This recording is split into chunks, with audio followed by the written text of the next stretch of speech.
Assalamualaikum warahmatullahi wabarakatuh. Perkenalkan kami dari kelompok 2 ingin mempresentasikan tentang komunikasi antar pribadi atau KAP. Kelompok kami terdiri dari 4 orang. Yang pertama ada Melda Lisa, yaitu saya sendiri. Yang kedua ada Dani Suhada, ada Caidar Yuki, dan ada Dede Lias.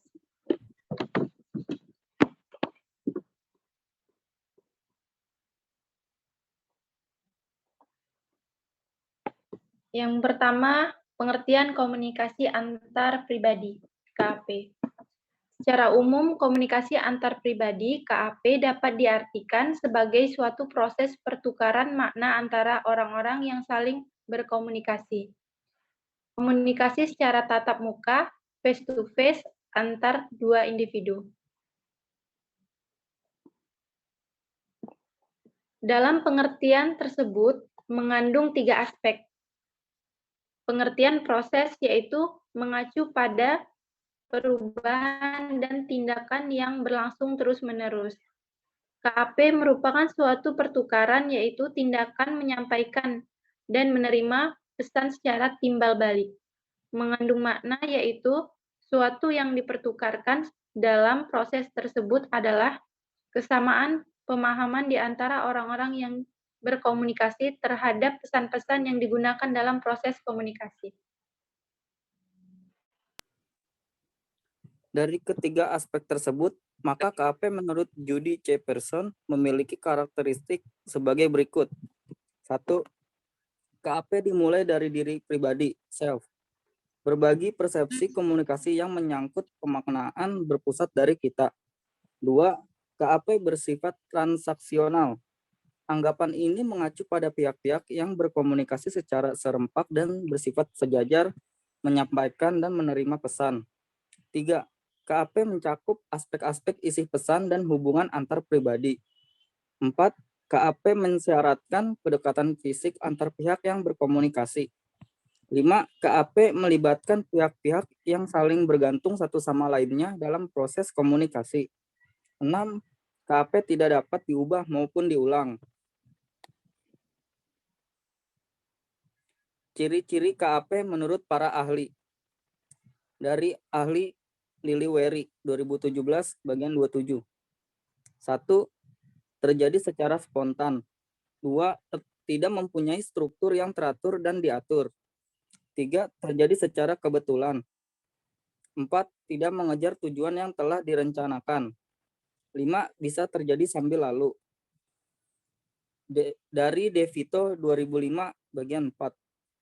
1. Keterbukaan, openness. 2. Empati. 3. Dukungan, supportiveness. 4. Rasa positif, positiveness. 5. Kesetaraan, equality. Dari Rogers 2017 bagian 23. 1. Arus pesan cenderung dua arah. 2. Konteks komunikasi tatap muka. 3. Tingkat umpan balik tinggi. 4. Kemampuan individu dalam mengatasi selektivitas tinggi. 5. Kecepatan dalam menjangkau masyarakat sedikit lambat. 6. Efek yang terjadi diantaranya perubahan sikap. Dari Mulyana 2017 bagian 21. 1. Pihak-pihak yang berkomunikasi berada dalam jarak yang dekat. 2. Pihak-pihak yang berkomunikasi mengirim dan menerima pesan secara simultan dan spontan, baik secara verbal dan non-verbal. Jenis-jenis hubungan komunikasi antar pribadi, yaitu ada perkenalan, persahabatan, keakraban, suami istri, orang tua dan anak. Teori-teori yang menjelaskan berkembangnya suatu hubungan antara lain adalah teori pengungkapan diri, self-disclosure, proses di mana seseorang mengungkapkan informasi kepada orang lain, dan sebaliknya. Menurut seorang ahli, Joseph Luke, Reardon 1987 di bagian 163, menurut beliau, self-disclosure, orang memiliki atribut yang hanya diketahui oleh dirinya sendiri, hanya diketahui orang lain, diketahui diri sendiri dan orang lain, dan tidak diketahui oleh siapapun. Meskipun teori self-disclosure mendorong adanya keterbukaan, Namun keterbukaan itu sendiri ada batasnya. Maksudnya, perlu kita pertimbangkan kembali apakah menceritakan segala sesuatu tentang diri kita kepada orang lain akan menghasilkan efek positif bagi hubungan kita dengan orang tersebut. Teori sosial penetration. Menurut Altman dan Taylor, sosial penetration yaitu proses di mana orang saling mengenal satu sama lain. Proses ini merupakan proses yang bertahap. Maksudnya, proses ini dimulai dari komunikasi basa-basi yang tidak akrab dan terus berlangsung hingga menyangkut topik pembicaraan yang lebih pribadi atau akrab. Seiring dengan perkembangannya hubungan Altman dan Taylor menggunakan analogi bawang merah, menjelaskan bagaimana orang melalui interaksi saling mengelupas lapisan-lapisan informasi mengenai diri masing-masing. Lapisan luas berisi informasi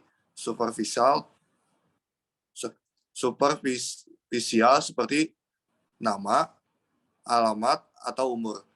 Dan ketika lapisan-lapisan itu sudah terkelupas, kita semakin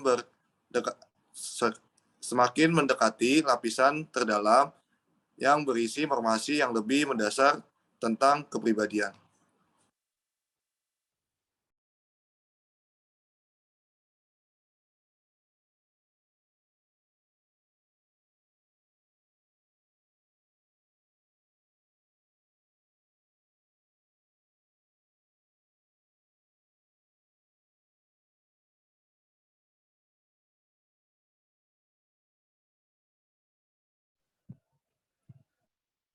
Sekian presentasi dari kelompok kami, kurang lebihnya kami mohon maaf.